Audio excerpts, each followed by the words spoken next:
आपल्या सुखाचं क्षितिज इतरांच्या नजरेत भलेही सीमित असेल, पण स्वतःच्या नजरेत त्याला सीमा नसली पाहिजे. जिथे दान देण्याची सवय असते तिथे संपत्तीची कमी नसते, आणि जिथे माणुसकीची शिकवण असते तिथे माणसांची कमी नसते. जीवन जगताना असे जगा की आपण कोणाची आठवण काढण्यापेक्षा आपलीच कुणीतरी आठवण काढली पाहिजे.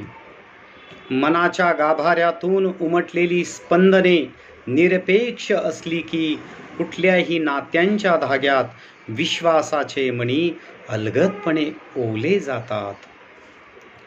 जगासारखं वागताना मनाला त्रास होतो आणि मनासारखं वागताना जगाला त्रास होतो, ही वस्तुस्थिती आहे.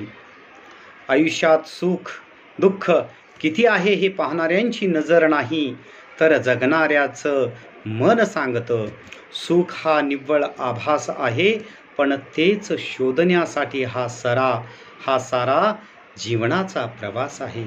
नेहमी आनंदी राहा, इतरांना सुद्धा राहू द्या. आयुष्याचा खरा आनंद भावनेच्या ओलाव्यात असतो. कुठलं नातं ठरवून जोडता येत नाही, ते आपोआपच जोडलं जातं. खरी आपुलकी माया ही फार दुर्मिळ असते. हे दान ज्याला लाभतं त्यालाच त्यातला खरा आनंद मिळवता येतो. सफर में ठोकरे नहीं खाई तो मंजिल की अहमियत कैसे जानेंगे.